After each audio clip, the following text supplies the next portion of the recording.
మిత్రులారా, ఈ వీడియోలో మనం ఇంటర్మీడియట్ తర్వాత ఉండే విద్యావకాశాల గురించి వివరంగా తెలుసుకుందాం.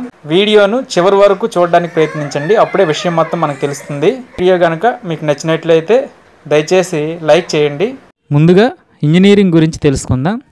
మన రాష్ట్రంలో ఎంపీసీ గ్రూప్ తీసుకున్న విద్యార్థులు ఎక్కువగా ఇంజనీరింగ్ వైపే మొగ్గు చూపుతారు. ఇంజనీరింగ్కు ఎంసెట్తో పాటు ఐఐటి, బిట్సాట్ లాంటి ఇతర జాతీయ స్థాయి ప్రవేశ పరీక్షలు అనేకం ఉన్నాయి. వీటిలో మంచి ర్యాంక్ పొందినట్లయితే మంచి సీటు మనకి లభిస్తుంది. ఇంజనీరింగ్లో civil, electrical, electronics, computer science, chemical engineering వంటి చాలా బ్రాంచీలలో కోర్సులు ఉన్నాయి. ఎన్ఐటి, ట్రిపుల్-ఐటీలు, ఇతర కేంద్ర ప్రభుత్వ నిర్వహణలో ఉన్న ఇంజనీరింగ్ కళాశాలల్లో ప్రవేశం పొందాలంటే జేఈఈ మెయిన్స్లో ఉత్తీర్ణత ఖచ్చితంగా సాధించాలి. ఇంకా ఐఐటి, ఎన్ఐటి, ట్రిపుల్-ఐటీలతో పాటు ఇంజనీరింగ్ కావాలనే ఆశావాహులు బిర్లా ఇన్స్టిట్యూట్ ఆఫ్ టెక్నాలజీ వైపు మొగ్గు చూపుతున్నారు. ఈ సంస్థలో ప్రవేశం కొరకు ప్రతి సంవత్సరం బిట్స్ అడ్మిషన్ టెస్ట్ను నిర్వహిస్తున్నారు. దీంట్లో మంచి మార్కులు పొందినట్లయితే సీట్ సంపాదించవచ్చు. మెడిసిన్ గురించి తెలుసుకుందాం. ఈ కోర్సులో ప్రవేశించాలంటే ఇంటర్మీడియట్లో బైపీసీ గ్రూప్ తీసి ఉండాలి. ఇంకా జాతీయ స్థాయిలో నిర్వహించే నీట్ యూజీ పరీక్షలో మంచి ర్యాంక్ తెచ్చుకోవాలి. దీనికి కొంచెం కాంపిటీషన్ ఎక్కువగా ఉంటుంది. ఇందులో ఎంబీబీఎస్, డెంటల్, హోమియోపతి, ఆయుర్వేదం, యునానీ, వెటర్నరీ సైన్స్ వంటి చాలా కోర్సులు అందుబాటులో ఉన్నాయి.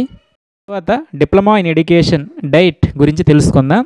ఉపాధ్యాయ వృత్తి అంటే ఇష్టం కలిగిన వారు డిఎడ్ కోర్సును పూర్తి చేసిన తర్వాత ప్రభుత్వం నిర్వహించే డిఎస్సి పరీక్షలో మంచి మార్కులు తెచ్చుకొని ఉపాధ్యాయులుగా స్థిరపడవచ్చు.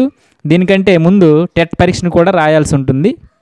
సాధారణంగా ఇంటర్మీడియట్ పూర్తి చేసిన అభ్యర్థులకు అందుబాటులో ఉండే సాంప్రదాయక కోర్సులు BA, BSc, BCom, civil services, APPSC, group 1, group 2, సచివాలయం వంటి చాలా రకాలైన పోటీ పరీక్షలు రాసి ప్రభుత్వ ఉద్యోగులుగా స్థిరపడవచ్చు. చార్టెడ్ అకౌంట్స్ గురించి తెలుసుకుందాం. ఇంటర్లో సిఈసి, ఎంఈసి గ్రూప్ అభ్యర్థులు చార్టెడ్ అకౌంటెన్సీ, కంపెనీ సెక్రటరీ కోర్సులు అభ్యసించడం ద్వారా మంచి భవిష్యత్తు పొందవచ్చు.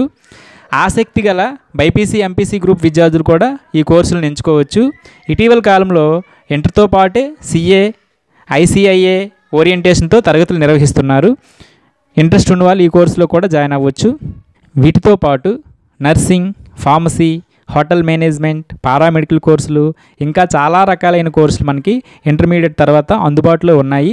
మన యొక్క అభిరుచిని మరియు మన యొక్క ఆర్థిక పరిస్థితిని గుర్తుంచుకొని మనకు నచ్చిన కోర్సును ఎంపిక చేసుకొని మనం చదవాల్సి ఉంటుంది. ఈ వీడియో కనుక మీకు నచ్చినట్లయితే దయచేసి లైక్ చేయండి, కుదిరితే సబ్స్క్రైబ్ చేయండి.